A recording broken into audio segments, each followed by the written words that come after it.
Hey, Husker Nation, and welcome in. It's great to have you here. This is the Husker Online Monday Rundown Show, and we have late breaking news for you. The typical host of the program is Sean Callahan, but he got a special dispensation from the Nebraska School Activities Association today. He gets exactly 2 more quarters of eligibility. He has taken advantage of the transfer portal and will be starting at left guard for the West Side Warriors in the Class A championship game against the Gretna Dragons tonight. So if you're at the game or you're on the way, look for Sean. He'll be the one signing autographs and body parts after the game. Okay, I made all of that up. Great to have you here. Jim Rose sitting in for Sean. Jeff's also away, but who else but Steve Sipple, the intrepid reporter, one of the true greats of his craft. At least some say that. He's with us here for another Monday. Sip, great to see you. Glad you didn't get caught with frostbite during the Wisconsin game. Hopefully you were inside. Unlike the hardy 49,000 who were there for kickoff or something like that for the Huskers in Wisconsin. Great to see you again, man. Yeah, it's great to see you, Jimmy. And you got a big job here tonight hosting this. Yeah, 49. You think there's about 49,000 in that stadium? You know, I was doing my famous 100, 200, 300, which is how we used to actually calculate attendance at Buck Belzer Field when the Husker baseball team played. It was the smallest crowd that I have ever seen in my lifetime at a Nebraska football game. Interesting. I would suspect probably, and I go back 50 years watching Husker games there, I would suspect probably around game time, we were in the neighborhood of 60 to 65,000. But then by halftime, probably dropped to 55,000. And then by the fourth quarter, I'd say somewhere between 45 and 50. And it was an 11-point game, and a lot of fans probably thought this is going to be okay. An 11-point lead in the fourth quarter. Wisconsin does not have a great offense. So I can head for the bun warmers now and be okay. Unfortunately, the last 7-8 minutes of that quarter, not so happy. And the Huskers lose to Wisconsin again. What were your thoughts of that ball game as you saw it, especially in the fourth quarter? Oh, I mean, there's a lot of thoughts. I mean, one is that Wisconsin didn't play well. I mean, this was a instance where Nebraska had a great chance to end that long losing streak to Wisconsin. When Graham Mertz threw an early interception. They lose their best player to their best defender, or probably their best player overall, Nick Herbig, to an ejection. Nebraska has a lead going into the fourth quarter. And what it comes down to, Jimmy, to me, what I'll always remember about it is with 5 minutes to go, Nebraska got the ball and just needed a couple first downs and couldn't get it. And then the defense needed a stop, couldn't get it. And that's we've been seeing a lot of that over the years. And it's very informative to me that Nebraska just doesn't have the offensive line. We always talk about these kind of football cliches that are very real. And one is a good running game is useful in a lot of ways, including the ability to salt away a game. Couldn't do it. And then Nebraska, I've been saying for years now that they just the lack of all Big Ten type players, lack of all Americans, and we don't even talk about all Americans anymore for some reason. You don't have that on defense. If you have one or two or three of those guys on defense, you can get that last stop. Lo and behold, they don't have it. And they didn't get the stop. This is doubly frustrating, I think, for a lot of Nebraska fans under the following conditions. Over the last 3 years, as has been chronicled by you and Sean and all of us that cover Nebraska football, as has been chronicled, 18 offensive linemen have been signed in the last 3 recruiting classes. Okay. So the idea that Frost inherited a cupboard that was empty of offensive linemen is acceptable and understandable. But 5 years later, to have guys that literally are barely Division I caliber performers, or so it would appear, is hard for folks to imagine. This is just the second offensive line coach since Scott Frost took over. And you could argue that Turner Corcoran is one of the more highly recruited linemen of the last 10 or 15 years, and he's regressed. Yes. Which offensive lineman has actually gotten better over the last 3 years? And this is the sheer frustration.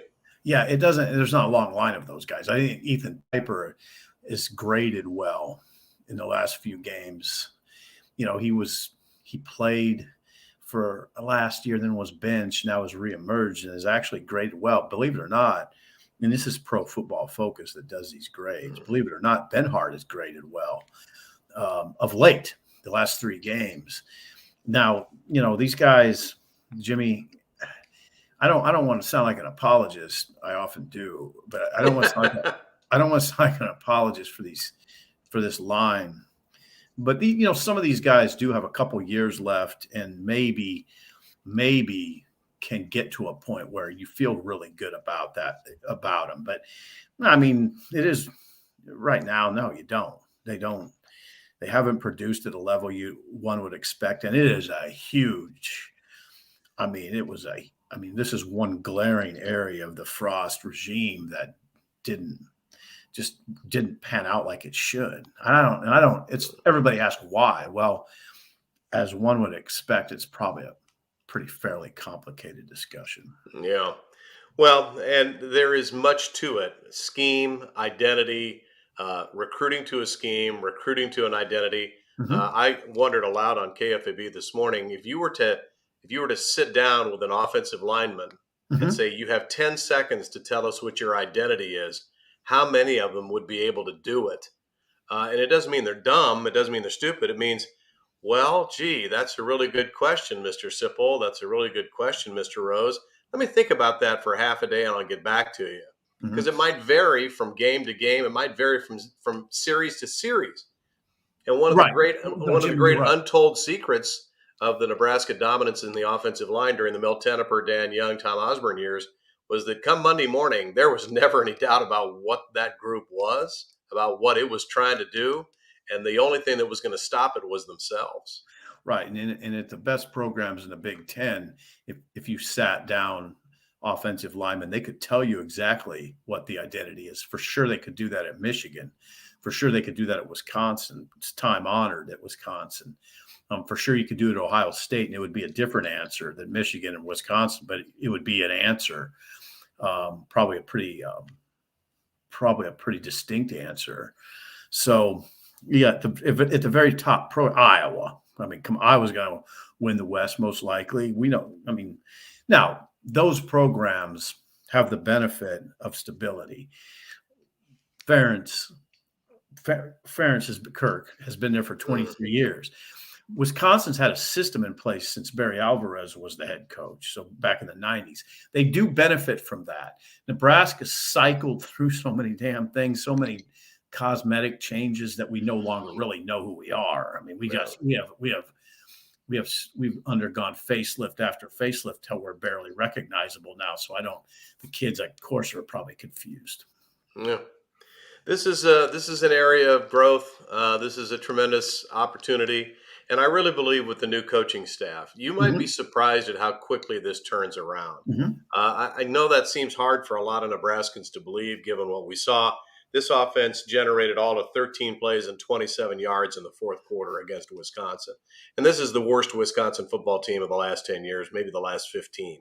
So I know a lot of people are saying we're a lot further away than you think. I don't necessarily believe that. I think if you get the right coaching staff in here with the right technique and they profess a certain way of doing business, you might see results quicker than expected, even with current players. A new attitude is just that. You get a new staff, you get a new attitude. And sometimes that new attitude can make a huge difference very quickly. I think you're right. And then coupled with just the way college football has evolved, you can whip things around pretty quick because of the transfer portal. You can fortify a decent roster right now with those high-end players to whom I've referred. You need to get some high-end players, though, Jimmy. But it's not a terrible roster. I mean, this is a team that's not getting blown out. So it's not. I wouldn't say this is. I by no means would I say this is a terrible team. It just has some glaring deficiencies. Yeah, it's in my view. It's not fit for the Big Ten Conference. It's certainly not fit for the Western Division. We talked about this when Scott Frost became the head coach. This program needs to have an offense that can hold a 5-point lead in the fourth quarter. And it has not done that in many years. Oh, It's never, ever been able to do that. It did for 25, 30, 40, 50 years, but then it stopped doing it. And in this conference, even more so than the old Big 8 or the Big 12 conference, you've got to be able to hold a 5-point lead in the fourth quarter. And if you look at how Iowa is now 13 for its last 13 in November games, 13 for 13, that's a remarkable stat. It's because they can hold a 5-point lead in the fourth quarter. Jimmy, but I got to tell you, it's very interesting. Now, I don't know where you stood when Nebraska made the change in 03 and chose this dramatically different path. But most of us signed off on it. I mean, it's hindsight. Now, we can all admit we were wrong. Those that signed off on it, I didn't sign off on it. I thought I said at the time, and I don't mind saying it because I said it on the radio about 100 times. Be careful what you're doing here. Yeah. Be careful, because you might end up looking unrecognizable, or you might end up looking like Purdue. And I used Purdue as an example back then, and now Purdue's better than you. So we did this. I mean, you're right. I mean, it was the wrong call, and now it's what Nebraska doesn't work. But this is a fan base that signed off on it. Yeah, and I think probably because the fan base felt that there was so much more it could do. And we've visited about the very difficult situation that Frank was put in. He's following a guy who went 60-3. There's no way he goes 60-3. No. As good a coach as Frank is, and certainly was, he ain't going 60-3. And then when we saw the rise of the other teams in the Big 12 that had been in the doldrums for most of 10 years, like Texas and Oklahoma and Oklahoma State and certainly Kansas State and Missouri, when you saw their ascension and they were now on a level where they would compete for 4 quarters and in many cases defeat Nebraska like Oklahoma State did for the first time since 1961 and 2002, it was a recruiting issue. Nebraskans had bought into the fact that they weren't getting good players anymore. Too many Jermaine Billups were leaving Nebraska for the Iowa States. They couldn't recruit Seneca Wallace in here to follow Eric Crouch. This was a concern to Nebraska fans. And your point about the change, it was a radical change. But I think at the time, people were saying, okay, you know what? I know we've been really good driving this car for a long time, but let's try this car over here. It might be an even better ride than before. So they were willing to give the West Coast offense a chance. And if we look at the 2007, 2008 seasons, Bill Callahan actually had it pretty close here.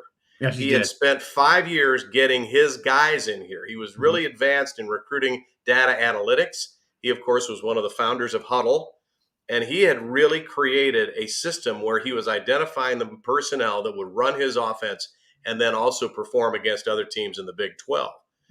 And 2007 was one of the more challenging schedules all that Nebraska had in years. But if you look at how close it had been offensively and defensively, you look at a guy like Sue, Haig, Pierre Allen, you look at a guy like Steinkuhler. These were people coming on, Dillard, Prince of Mukamara. He had the material coming in here. The challenge, of course, was that Bill didn't recognize the importance of his staff and that he had a defensive coordinator who was incapable of managing a defense against Big 12 spread offenses in Kevin Cosgrove. Right. And I think Kevin was a decent defensive coordinator. He just didn't adapt. He didn't adapt well to the Big 12, which was radically different. It was spread out all over the field, unlike the Big 10. And Bill should have made a change. He was very loyal to Kevin Cosgrove. And that's fine. No, you know what, Jimmy, you're right. When we discuss the history, I never say Bill Callahan was a total failure, because he wasn't. No. He did a pretty good job, and it's looking better all the time, by the way. But the downfall was he didn't make a change at the defensive position. Yeah. That was pretty simple. And he had some other good assistants. This is the other thing people forget. He not only recruited the Roy Halus of the world, and he not only recruited some really good people in here like Will Compton and Jeff Slauson and Carl Nix and these other people. But Jay Norvell was his first offensive coordinator. Joe Rudolph was an emerging, promising young coach that was added to his staff in the last couple of years.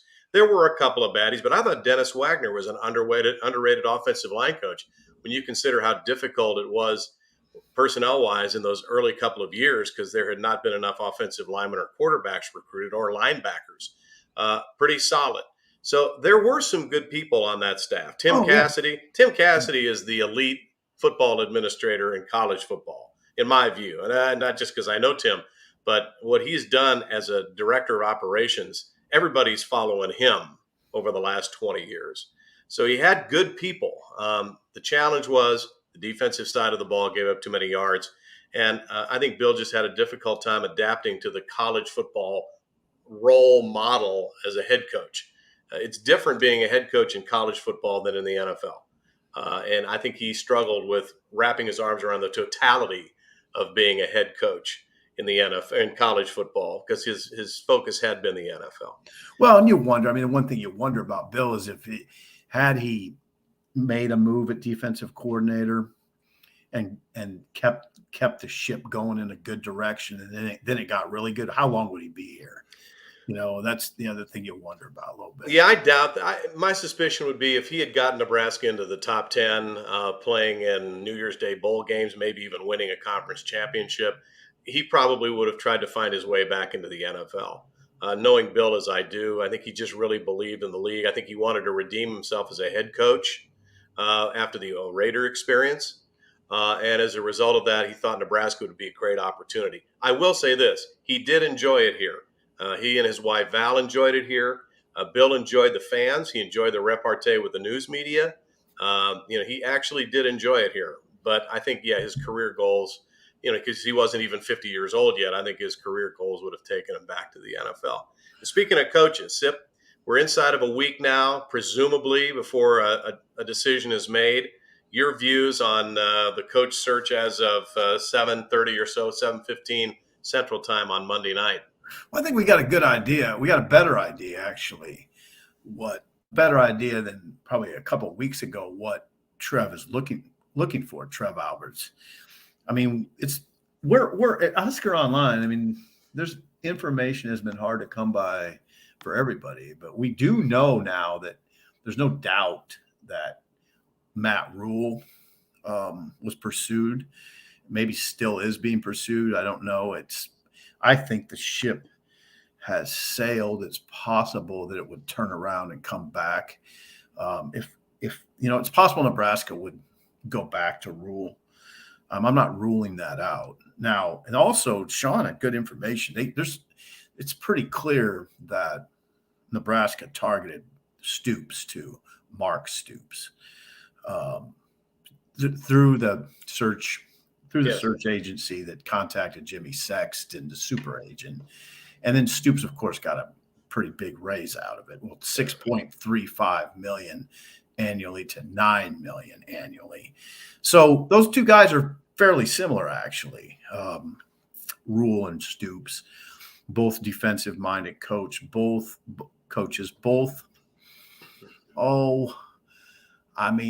pretty toughness guys, development guys. Yeah, pretty basic in their approach. Now Rule was a line coach, came up as a line coach, really both sides. And Stoops is just kind of a hard-nosed, typical Youngstown guy. And so I think it's sort of informative that we know those two guys were or are targeted.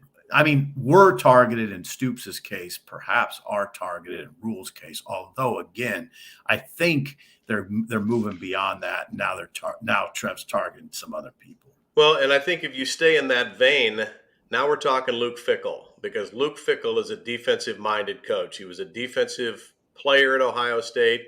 He was co-defensive coordinator under two head coaches there, Jim Tressel and Urban Meyer. His teams play big league defense at Cincinnati. If you watch them play, they could be an effective defense in the Big Ten Conference today with the personnel that he has down there, which is slightly above mid-major personnel. I mean, they're not out recruiting too many Big Ten schools for material.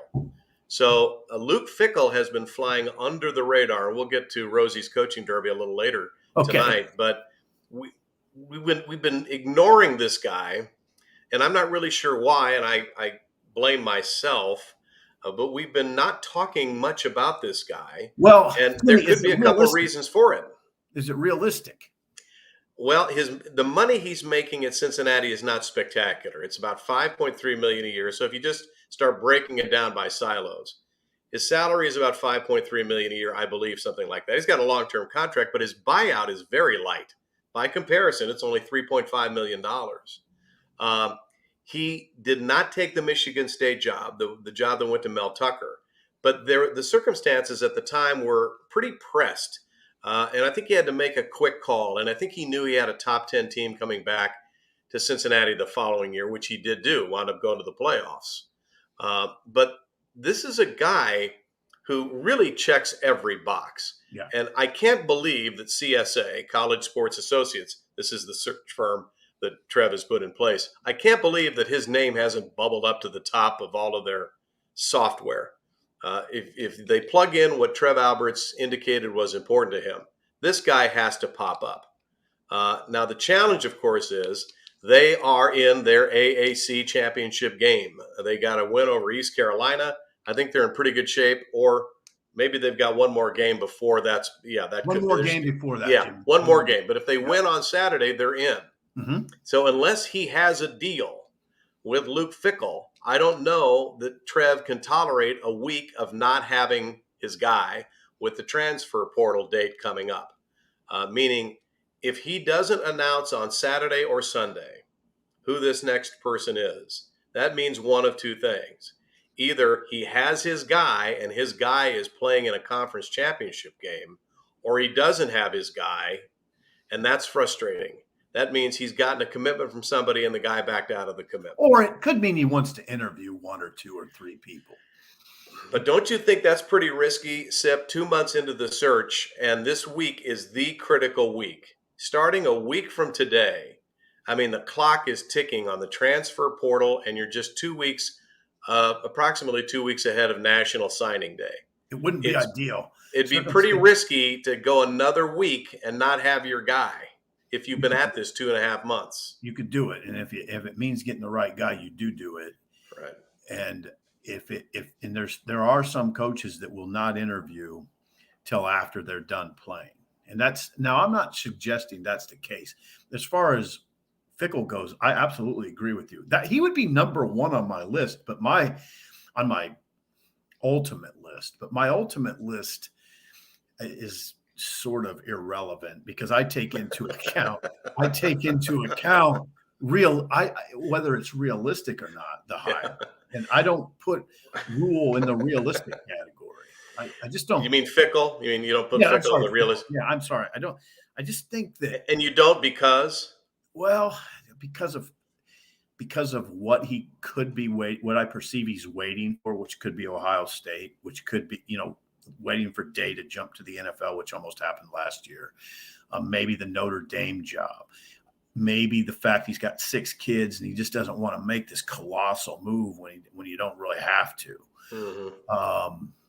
And so there's a lot that goes into that discussion, and some of it, Jimmy, is it's just perception. Yeah. I don't know anything along those lines. It's just a lot of sort of speculation. But oh God, if that's what Trev has cooking, that would be amazing. Well, and I've said this for the last month and a half. In my top list of candidates, as an observer and as a fan, I'm thrilled with any of those guys. And Fickell would be one, Bill O'Brien would be one, Lance Leipold would be one. Mm-hmm. But we're starting to see people peel off a little bit. And I'm speaking specifically about Bill O'Brien, and here's why. NFL reporters don't go to the internet for all of their information. They typically have sources within NFL organizations. And there have been NFL reports out of New England that Bill O'Brien may return to the Patriots, something that was discussed a year ago.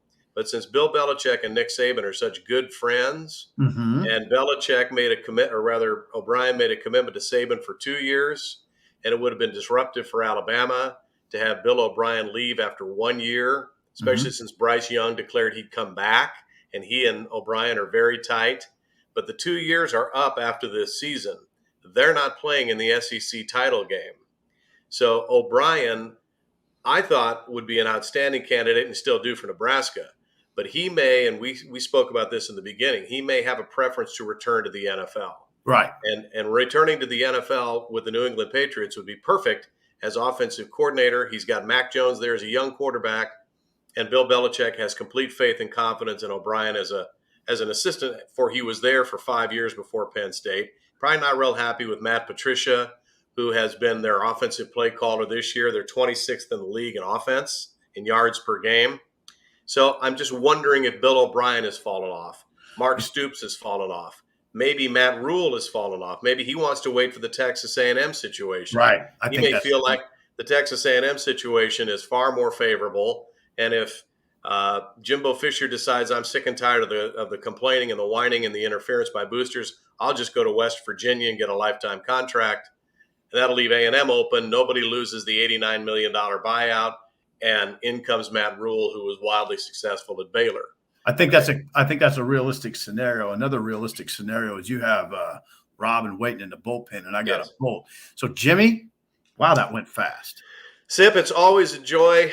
Anytime you're on, it just zooms by. It God really bless does. you.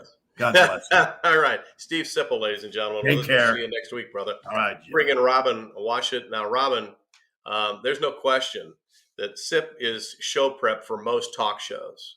So the pressure now is on you to come up with something unique and different after Sip.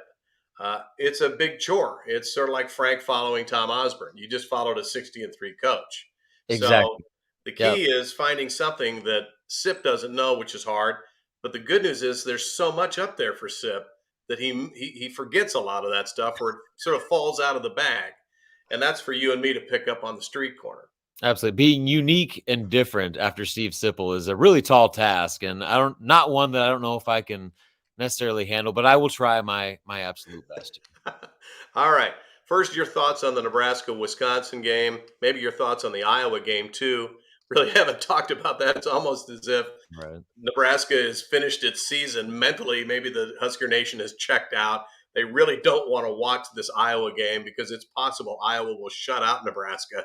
That's how good Iowa's defense is, and that's how bad Nebraska's offense has been. It really is the best defense in the Big Ten Conference. It certainly is the most opportunistic. Sure. But your thoughts on the Iowa game? Yeah, I mean, that's what it comes down to is Nebraska has to play as close to mistake-free football in all three phases as it possibly can. And that, offense, defense, special teams, because Iowa finds more ways to score in odd ways than any team in the country. Their offense was well documented, how bad they've been. Talking with Iowa reporters, it's almost confounding how they are in this position to where they're a game away from winning the Big Ten West with this offense. Their struggles offensively have been lamented out there to where it's almost been contentious with Kirk Ferentz and the media. But here they are. They found a way, one way or another, week in, week out. They find the strangest ways possible to win games. And a lot of that is because of their defense. They maximize every opportunity they get. They're stout against the run, and they have a secondary that does not make mistakes. And so for Nebraska, I guess the good news is that you have Casey Thompson back. If they did not have Casey Thompson, I would give them 0% chance at winning this game. But Casey at least gives them a heartbeat. They threw for barely over 100 yards, against Wisconsin, but they threw 2 touchdowns, and that's one more than they had the entire time Casey Thompson was out. So it's improvement.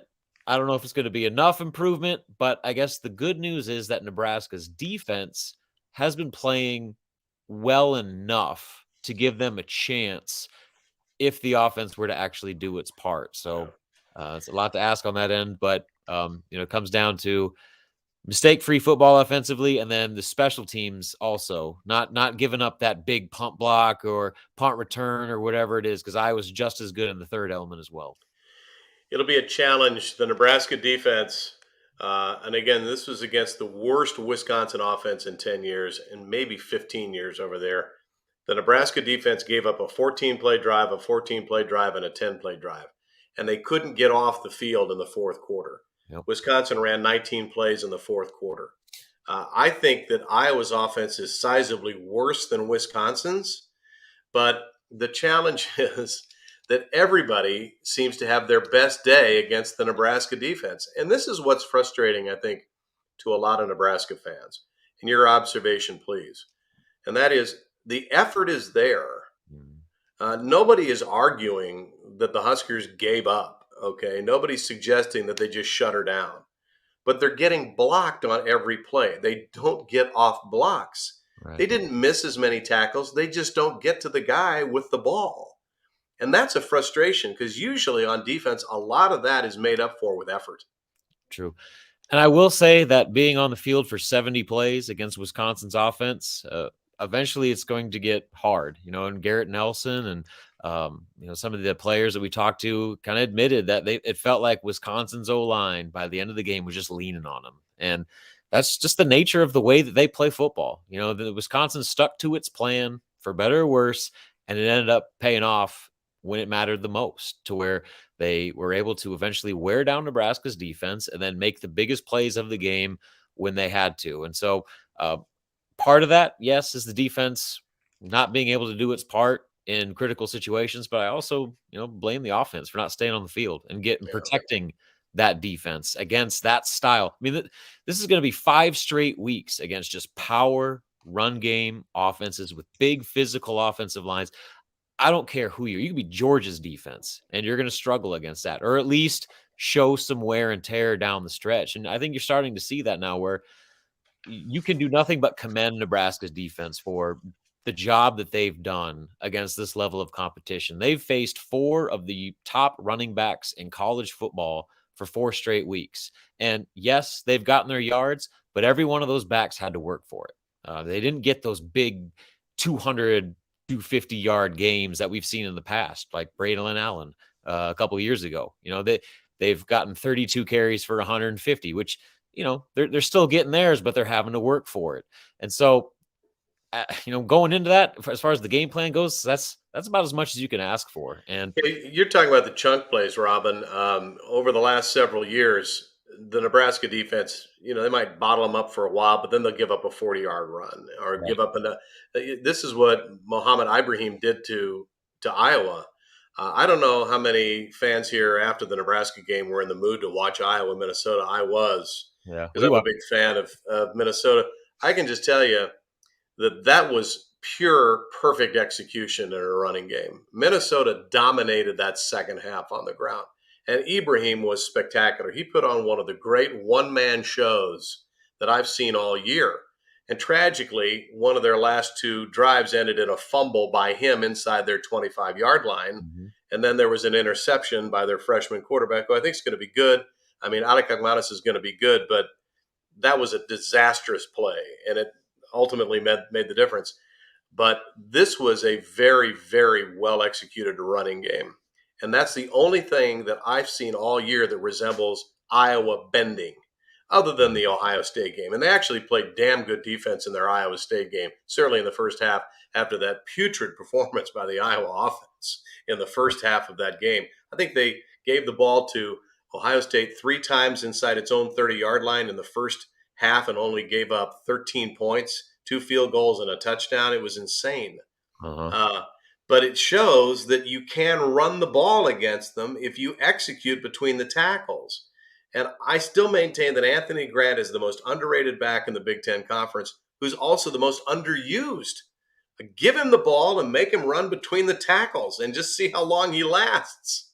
Right. And, that's been a real criticism about Nebraska's offense, is their commitment to the running game, especially when we talk week in, week out, how they need to establish the run, how Mickey Joseph's talking about we need to get better at turning around and handing the ball off and getting consistent yardage out of it. And, when you're averaging 1.8 yards per carry, like you did against Wisconsin, that's hard to do. So you can talk about commitment to the run game, but when you're not getting anything on first and second down and you're only running 49 plays in a game, that plan goes out the window pretty quickly. And so, I think the opportunity is there certainly for Anthony Grant to have more of a role, but they got to get more out of that offensive line. Like, you look at just the yards after contact Anthony Grant is getting, where he's getting minimal yardage, but then you look at the percentage of that yardage that he's getting that's coming after contact, it makes it even more damning on Nebraska's offensive line for just their inability to create any sort of push. And again, they're playing top 10 defenses week after week. Iowa being the next on that list. I think it's 5 straight games against top 10 defenses. So, that's a daunting challenge no matter who you are. But the only chance Nebraska stands is to be able to have a consistent, or relatively consistent running game where they can at least keep drives on schedule. And you're not sitting there looking at 2nd and 11 and 3rd and 9 every single drive to where Casey Thompson has to do everything. And unfortunately, in these last few games, especially without Casey, that was far too often the case. Let's get your view on a couple of coaching candidates, Robin Washington. Let's visit about Deion Sanders. I didn't get to sip on Deion Sanders. This is the flavor of the month in college football. And maybe because it's Deion Sanders and maybe because he's really good. The guy has coached exceptionally well. He's coaching in a horrible place. Jackson, Mississippi is one of the worst communities in this country. They have groundwater problems. The water actually got turned off. It's just a disaster down there. The state of Mississippi has a lot of beautiful things, but I got to tell you, Jackson ain't one of them. So he's down there, and he has resurrected this program. It is now the dominant program in a mid-major conference, in the SWAC conference. It's a historically black college university. It's not a Power 5 or Power 6 level conference. It's really not even like an AAC. It's a notch below that. But the guy lights up rooms. In your view, should he be a Nebraska candidate? I think that you can maybe make an argument for it, but personally, I just don't see it. Look at him right now. He's right. Yeah. You think he's riding around that Memorial Stadium? Prime time has his place in college football, obviously, major college football, not just at Jackson State. I think that he deserves to be an FCS Power 5 level coach just because he has that presence about him, and clearly he's able to recruit. They just got the number 1 prospect in the nation in the last class. So, he knows how to get that part of it done. But, for what Nebraska needs right now, it's just a hard sell for me personally. And I know a lot of people, at least on our message board on HuskerOnline, they might feel differently about that. But, Nebraska, I think, just needs some stability. And with Deion, you're getting everything but, to where, it's a lot of flash, a lot of hype. And, I don't know if Nebraska's in a position to where that is the right solution to fix the problems that are on the plate right now. The point you're making is once the party is over, somebody has to govern. Exactly. And that means once the hoopla is over, once the excitement is over, he's got to come into a building and he has to assemble a staff. Yep. He has to assemble a system, assemble a program with nutrition to recruiting to analytics to outreach to NIL to the transfer portal. He has to do all of that, and he's never done any of that. Right. And in addition to that, you get to the Power 5 level conference school, you deal with outside influences.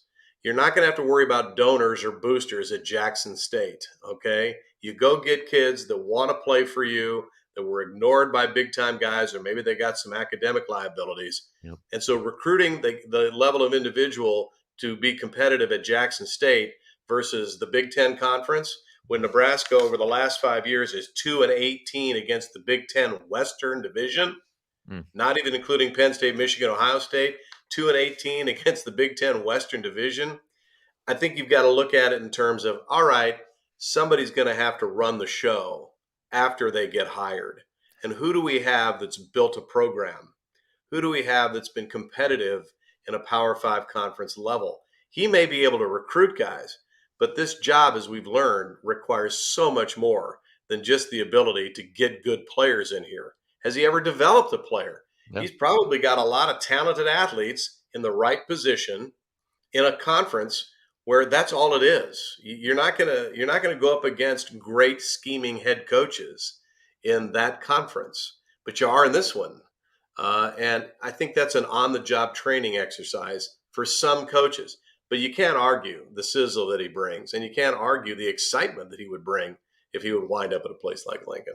Yeah, and I'm with you. I just wonder how long lived that excitement would be. When you get to the reality of it, and it comes down to rubber meets the road, and you're in the Big Ten, and you're trying to build a program against the type of schedules that Nebraska faces year in, year out in this conference.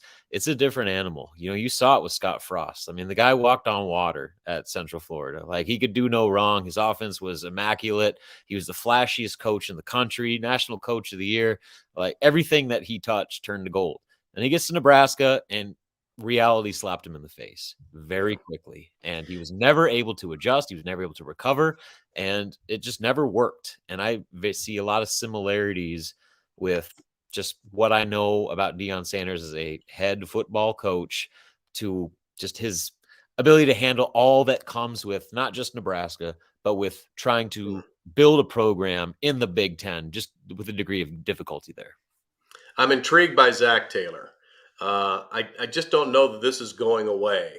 What are they, 5-4 now, I believe, or 6-4? They're in the thick of it, right? They're in the thick of it.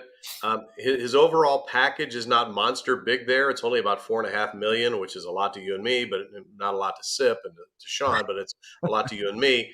But that's far less than Nebraska would pay if they had a shot at Zach Taylor. Sure. He has a very light resume in college football. And I know this is going to sound strange because you're thinking you're a great coach, you're a great coach. Not necessarily. He has spent all of his career in the NFL, virtually, except for a couple of years at Cincinnati under Tommy Tuberville. He has spent almost his entire career in the NFL. Folks, you really don't fully appreciate the gap in how NFL teams are run by comparison to college teams until you've seen it. It's an entirely different personnel arrangement. You're taking immature young guys and you're putting them in a college setting versus established professional athletes who have a completely different mindset and approach to the job. It's still fantasy land stuff for college kids. It's not for professional athletes. It's truly a job. Absolutely. And when you come to work every day and the athlete is completely focused on his job, which is what a professional athlete is, versus a kid who might have stayed out late or just broke up with his girlfriend, or maybe he didn't get the NIL check when he expected it. It's a very different experience. Yeah, no question. Like you said, it's the difference between a full-time job and then the actual amateurism that is still remaining with collegiate athletics, to where you still have to worry about guys going to class. You have to still worry about them as young adults, not grown men, 18 to 22-year-olds that make dumb decisions and do things. And that's just the roster management. Then a place like Nebraska, there's the entire other commitment with all the media appearances and all the things outside of just X's and O's of football that come with it, to where in the NFL, it's football. It's a job. You focus on your team, and you're dealing with grown men who are professionals, and everybody just knows what to do. Whereas with college, you are in charge of making sure everyone knows what to do. So that is the biggest transition, in my opinion, especially someone that is coming from the pros with no or to very little collegiate experience. That's a major hurdle, because you have to completely change the way that you operate from a day-to-day situation and dealing with things that you don't even have to think about at the professional level. So yeah, I think there's a lot to like about Zach. I love him. I've known him since he first got here. When I was covering with the school paper, he and I were, we're about the same age. So, I kept up with Zach, and it's awesome to see him get to where he is. But right now, I just don't know if it's right time, right place for him to take that job.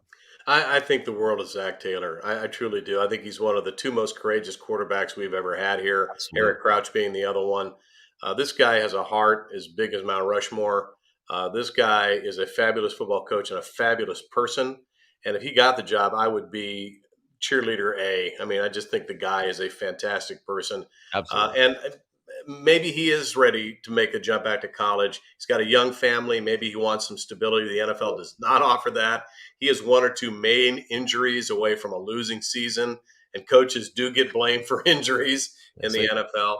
So nobody would be more thrilled if Zach Taylor came here than me. Maybe the timing is right, maybe not. Well, let's take a look at, Robin, let's take a look at Rosie's coaching derby for this week, which is the 21st of November. On the upswing is the trend, your friend. Certainly Luke Fickell has Cincinnati right back in the thick of an AAC championship. This guy is a Big Ten guy. He's won championships. He's very stable. He has 44 victories in the last 4 years, plus 8 this year. But here's the other impressive number. The guy has had 16 NFL draft choices out of Cincinnati, which is a mid-major program. So that says a lot about Luke Fickell. Bill O'Brien, we visited about him. NFL reporters say he wants back in as offensive coordinator with the New England Patriots. And I don't even believe he's interviewed for the Nebraska job. Now, assistant coaches can probably interview in circumstances that are unlike, say, a head coach interviewing. I don't know that he's even interviewed for Nebraska. Nobody knows. But he is very close with Bill Belichick. Bill Belichick has one of the worst defenses in the NFL this year. And the impression all along was that Bill O'Brien would want to get back into the NFL. Matt Rule continues to be a strong candidate because of his availability, because of his defensive bent, because of his toughness reputation and his development reputation. And he's available right now. I don't know if he said no. Maybe he could be swayed back into the conversation if necessary. I know that KU got blown out against Texas. This is still an outstanding football coach who has built a program. He's stable. He's a great communicator. To me, Lance Leipold and Gary Patterson are outstanding candidates because you can't argue, Robin, that this TCU team is Gary Patterson's team. And they may be Sonny Dykes may be pushing the right buttons, but that personnel is Gary Patterson's. What say you? Yeah, and they're doing it with a quarterback from Council Bluffs. So there you go. About talk about being able to recruit the area. Gary Patterson obviously has as good of a resume as anybody on that list as far as realistic options on Nebraska's list. But I'm with you on Leipold. Like, people want to immediately dismiss him on a week-to-week basis, but I look at the overall body of work with him and his track record of what he did at Wisconsin Whitewater, build them into a perennial championship juggernaut, and then went to Buffalo and immediately turned them into one of the best teams, not only in the MAC, but in that non-Power 5 level. And then he comes to Kansas year 2, he's already going to a bowl game and doing things that program hasn't sniffed since Mark Mangino. So everywhere he's gone, he's won. And yeah, they just got housed by Texas. I get it. And you got to keep in mind they just lost their starting quarterback. So most teams regress when that happens. But I still look at what he's done and his history of building programs and having a recipe for turning perennial losers into winners as a very important feather in his cap when it comes to this discussion. And, Gary Patterson obviously has that as well. I would even put Chris Kleiman in that discussion as well. I think that his system at Kansas State, you could make the case that this Kansas State team would run away with the Big Ten West. If they were replace Nebraska in the Big Ten West with that schedule, they're probably already booking their tickets to Indianapolis for the Big Ten championship. So I think his style of play perfectly translates to the Big Ten. Obviously, he can recruit this area with far less resources than what he would have in Nebraska. So he's very high on my list. So is Leipold. I really like Fickell. Obviously, I heard Sipple earlier saying he's number one. I just question the reality of that one. And then with the unknowns about Matt Rule, it seemed like it was on the precipice of happening, and now it's kind of cooled off a little bit. You just got to wonder if maybe his side of things is holding back a little bit to see what happens with some other. Again, I think there's that Texas A&M thing. I think he may be leaving that within a year Texas A&M will be open. Yeah. That he would be a leading candidate for Texas A&M because of his success at Baylor. Chris Kleiman is an outstanding football coach. Here's the challenge that Nebraska has with Chris Kleiman. He is Lance Leipold advanced a couple of years because he's been at K-State now. I think this is his fourth or fifth season. Chris Kleiman won 5 consecutive national championships at North Dakota State. Okay, I mean, that's astounding. I don't care what level you're coaching. 5 consecutive national They championships. play good football in the FCS. I don't They care what. play really good football in the FCS. That is an outstanding program, and he won 5 straight national titles in it. Here's the 69-6 in his career as head coach at North Dakota State. Here's the challenge. He and the athletic director at Kansas State are extremely tight. This is not just a boss-employee relationship. This is a personal relationship. Gene Taylor was named athletic director at K-State, and when Bill Snyder retired, he went and got Chris Kleiman. And it's not just he's my boss and I trust him. It's he's a close personal friend. And he said early on, quote, Gene Taylor, he's my guy. That's what Chris Kleiman said in September. They beat Kansas this week. They play in the Big 12 title game. I think under any other conditions, Chris Kleiman would have to be considered a leading candidate for Nebraska. I just don't see him leaving Gene Taylor down there. And I don't think it's about money. I think they can give him as much money as he wants or could need. They're in a conference that won't have Texas and Oklahoma in it. If you're Chris Kleiman, would you rather have to beat Houston, Cincinnati, and Central Florida, or beat Texas and Oklahoma every year? Yeah. And I think that tells you all you need to know about whether they can win the championship there. Lance Leipold has Nebraska ties. That's the difference between Lance and Chris. But Chris won national championships at a higher level than Lance did. I just think that the relationship he has with Gene Taylor, the athletic director, would make it very difficult for him to leave there. And it's the same setup that Bill Snyder had with the late John Weefald, who was president of Kansas State during Snyder's tenure there. There was more than mutual trust. There was a personal relationship there that Snyder did not want to mortgage. He said, I don't need any more money. I can win here. I'm happy here. I have full reign here. And I have a president that is absolutely on the same page that I am relative to what it's going to take to be competitive here. And sometimes people don't mess with happy. And I think that's where Chris Kleiman may be. I don't know that he wants to mess with happy, which could take him. I think there's no doubt CSA probably had Chris Kleiman's name bubble up when they plugged in the Trev metrics. But I just don't know that he would leave there to come here at this stage of his career. He's won national championships. He's making a lot of money. He's probably having a lot of fun. NIL is not a big deal at Kansas State.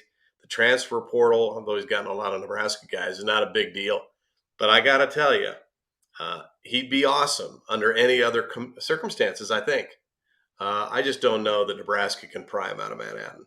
Yeah, and I maybe the one selling point is just the shift of the college football landscape right now, to where being in the Big Ten makes you one of the haves. Where right now, if you're Kansas State, you got to wonder what your future is in 2-3 years. And so, if his window of opportunity were to present itself to secure a spot at the big kid table, so to speak, the grown-up table, this would be it, in my opinion. Because if he sticks at Kansas State, there's just a lot of unknowns right now. Where do they end up in that grand shuffle of college football, college athletic alignment? And so that might be a factor. Obviously, the money that comes with Nebraska's Big Ten alignment, not just from a coaching salary standpoint, from a resource, a staff, $155 million facility standpoint. Like, they've got pretty much everything you could ask for. That Kansas State, while there are obviously a lot of personal ties there,